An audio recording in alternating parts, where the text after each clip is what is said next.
Bonjour à tous. Aujourd'hui, je vais vous présenter la solution EtapPy qui permet d'intégrer des scripts Python. Vous découvrirez dans ce webinaire les différentes applications EtapPy à travers des exemples concrets. Si vous avez des questions pendant la présentation, veuillez nous contacter via la messagerie du webinaire. Notre équipe est à votre disposition.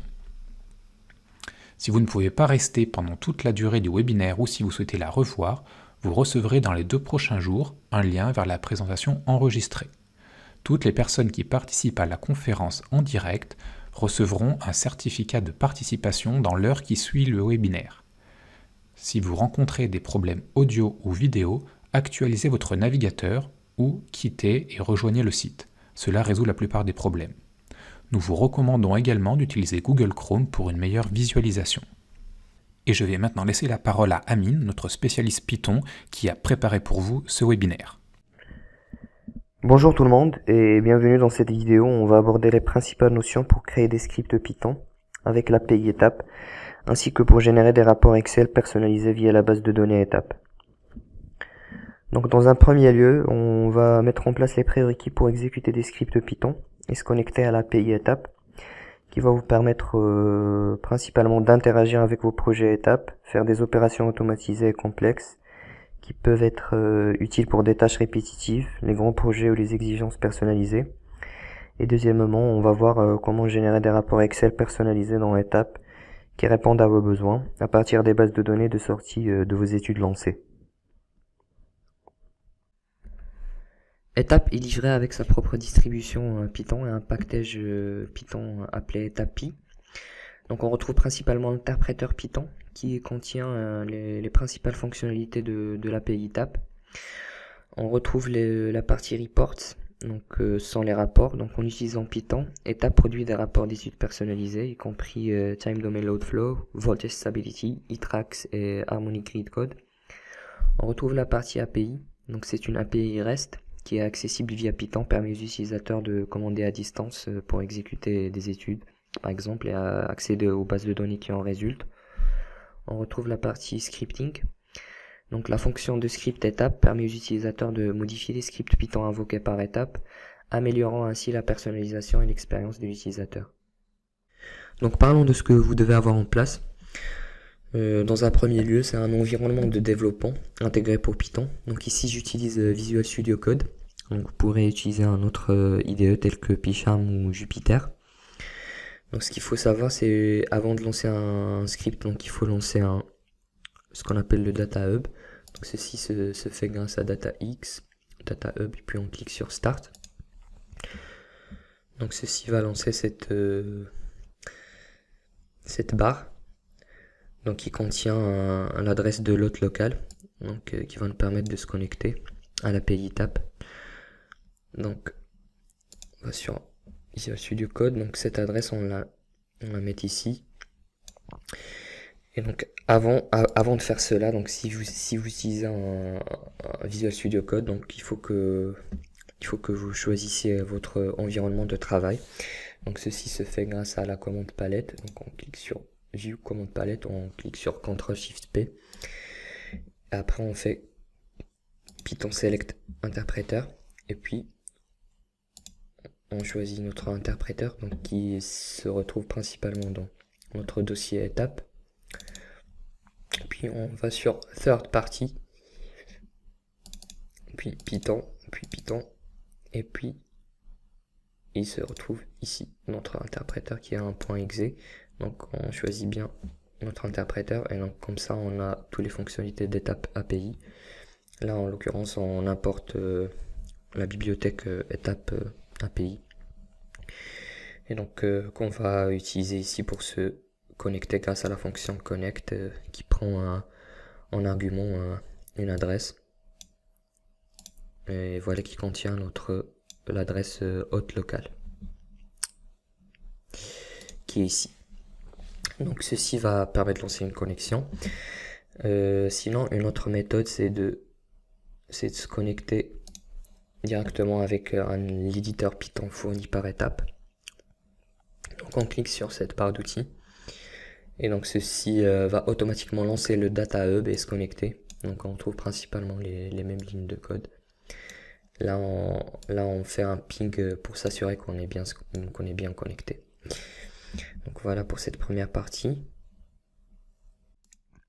L'API Python est organisée selon les sections suivantes. Donc on retrouve la première section application qui contient les commandes liant à l'application étape telles que le nom des configurations, les study modes et les noms des utilisateurs par exemple.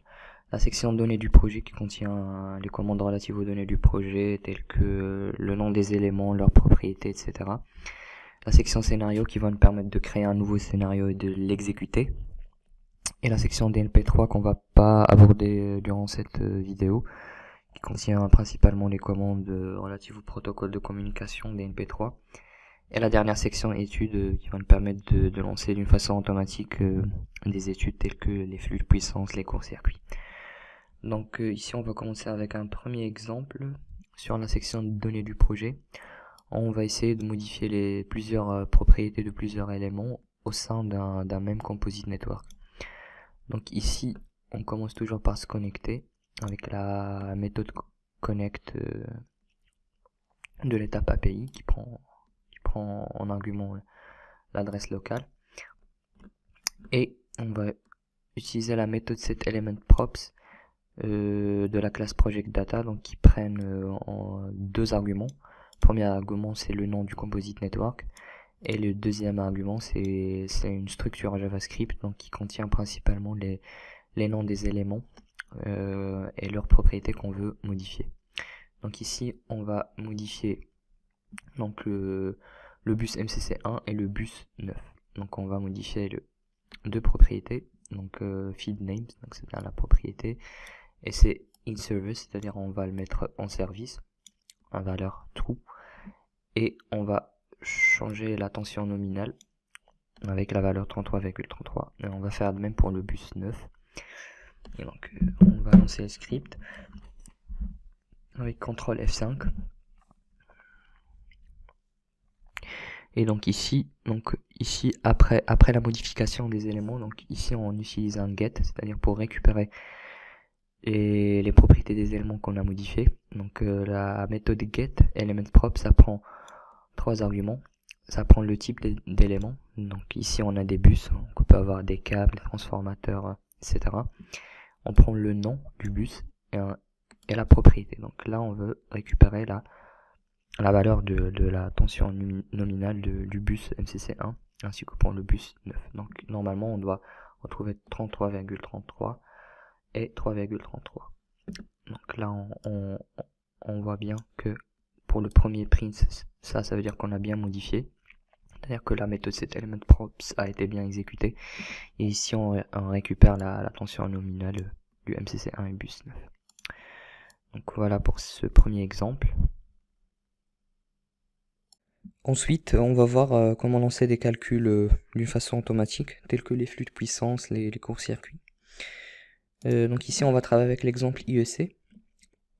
On va principalement lancer un calcul de load flow, flux de puissance, et en changeant d'une façon itérative l'impédance du transformateur XFMR01, donc qui est ici.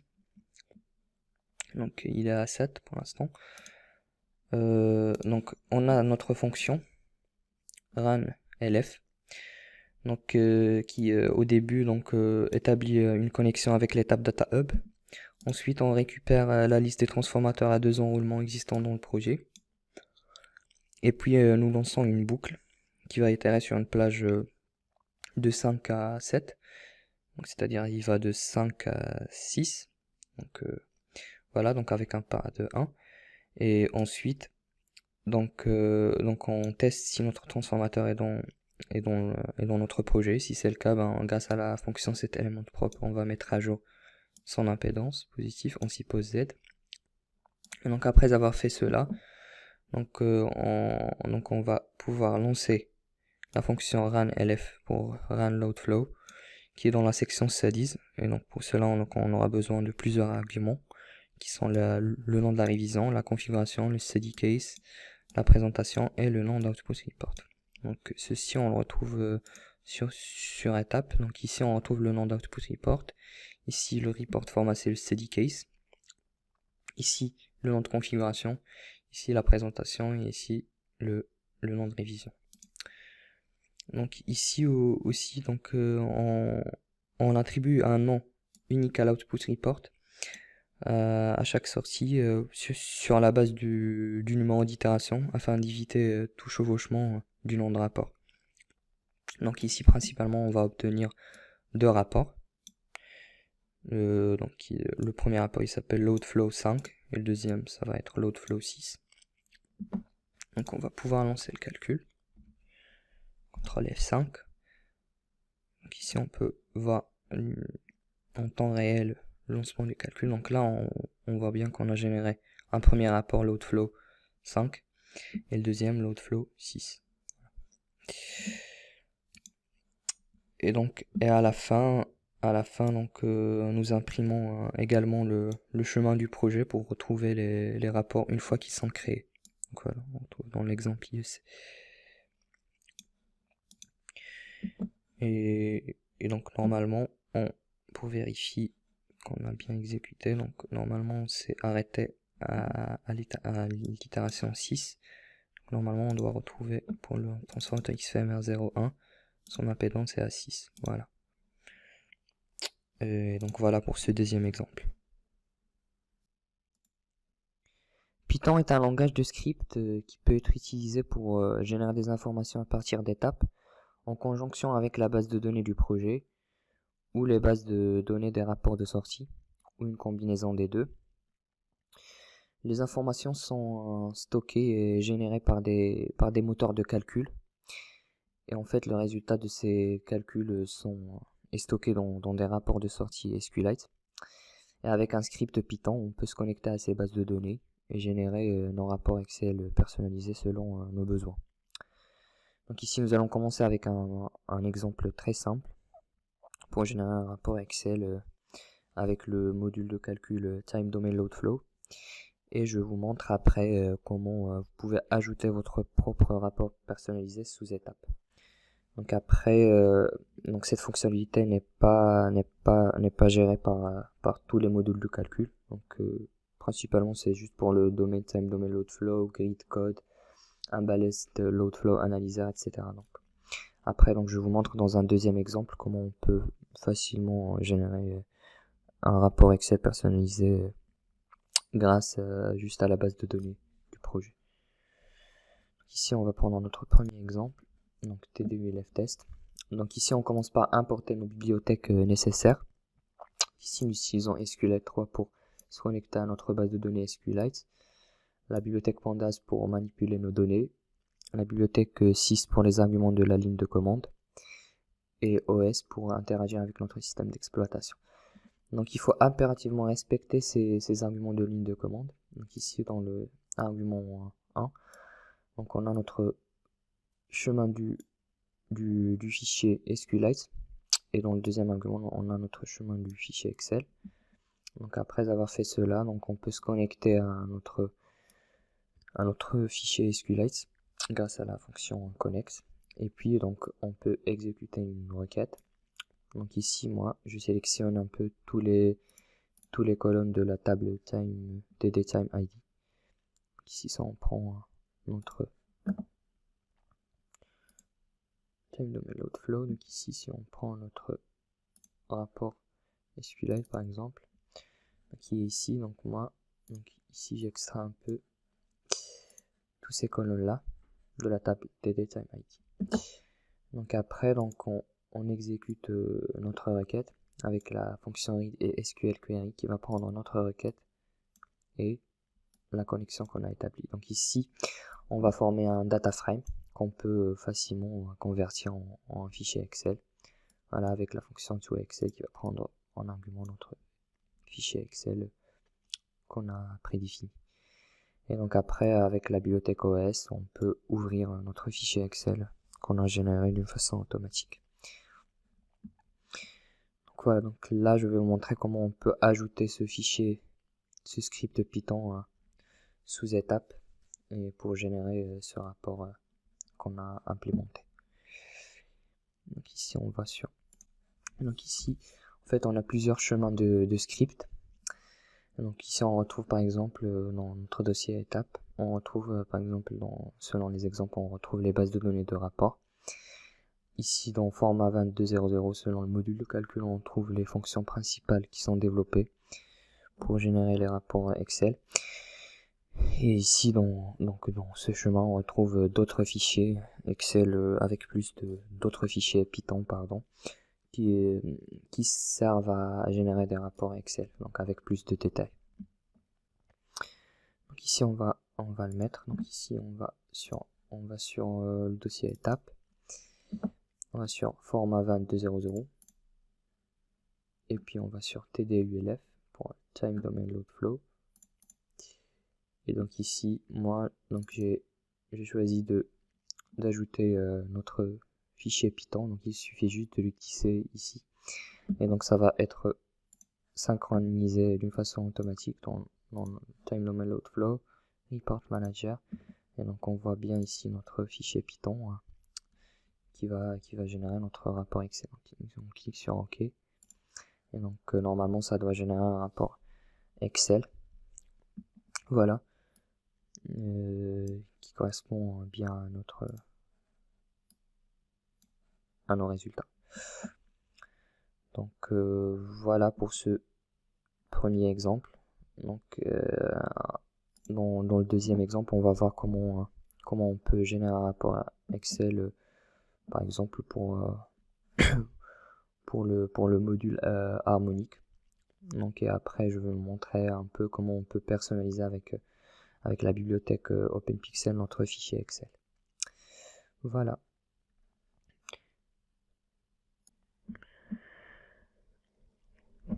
Donc après on va voir un deuxième exemple pour le module calcul harmonique. Donc en fait pour les autres modules calcul où on peut pas vraiment ajouter notre propre script Python sous étape. Donc une solution c'est de travailler directement avec le fichier de sortie SQLite. Donc c'est ce que je fais ici. Donc, ici je récupère juste le chemin de notre fichier SQLite et donc j'établis une connexion voilà normalement avec notre fichier SQLite et après donc je définis les requêtes SQL selon les informations que je vais extraire. Voilà. Et donc après je convertis là j'exécute notre requête SQL qui va lire les données et va convertir selon ça en data frame. Donc après avant de convertir ces data frames en un fichier Excel, on peut faire des manipulations de données avec la bibliothèque Pandas. Donc ici par exemple je renomme le nom d'une colonne, je construis des tableaux croisés, etc. Et donc après là je convertis mon data frame en un fichier Excel, voilà, qui va prendre notre output file path qui est le rapport d'Excel sorti que j'ai défini ici par exemple harmonique report.xlsx. Donc après avoir fait cela, donc on a un fichier Excel et donc en fait si on veut travailler sur ce fichier Excel, donc on peut utiliser la bibliothèque OpenPixel. Donc grâce à ce qu'on appelle le workbook, donc on va établir une connexion avec notre fichier Excel qui est ici. Et donc après on peut accéder à une feuille spécifique. Donc il suffit juste de marquer le nom de la feuille entre crochets ici. Donc après par exemple moi ici j'ajoute des labels. Donc j'ajoute des labels donc je parcours un peu tous les colonnes de la ligne 1 et en fait j'ajoute des labels qui sont ici, donc ici vide, etc. Donc selon les besoins. Donc ici en fait on peut ajouter des lignes, on peut supprimer des lignes et des colonnes aussi. Donc ça se fait. Donc on a plein de fonctionnalités qu'on retrouve principalement toutes les fonctionnalités qu'on peut faire avec Excel. Manuellement on peut le faire avec la bibliothèque OpenPixel. Donc ici en fait j'ajoute des titres. Par exemple ici, donc le WS en fait c'est le worksheet, donc c'est en fait selon la feuille, donc on travaille en fait par feuille de calcul. Donc ici on peut fusionner des cellules, on peut aligner notre texte, on peut mettre en gras notre fichier, nos titres, etc. Et à la fin, on n'oublie pas de sauvegarder avec workbook.save pour sauvegarder notre fichier Excel. Donc voilà, donc on va faire un test pour ce rapport de sortie. Donc après, j'ai développé juste une petite interface de graphique pour juste permettre de sélectionner notre fichier SQLite. Donc ici on va choisir par exemple ce rapport harmonique. Et donc ceci va générer un rapport Excel.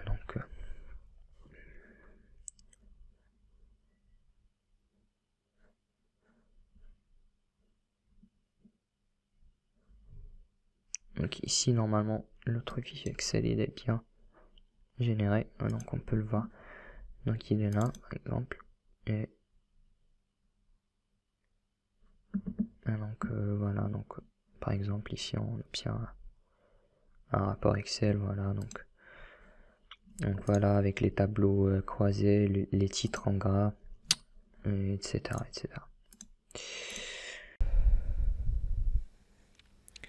Donc voilà, durant cette vidéo, on a vu comment établir une connexion avec l'API étape, comment lire et écrire dans la base de données du projet étape, comment lancer des calculs d'une façon automatique tel qu'on a fait pour le flux de puissance. Et dans une dernière partie, comment créer nos rapports Excel personnalisés. Donc soit pour des modules de calcul qui sont supportés par étape pour le reporting, donc comme on a fait pour le Time Domain Load Flow, ou sinon pour les autres modules de calcul où on travaille juste avec l'output report en SQLite, comme on a fait avec l'harmonique. Donc voilà, c'est tout pour cette vidéo et à très bientôt. Merci pour votre attention.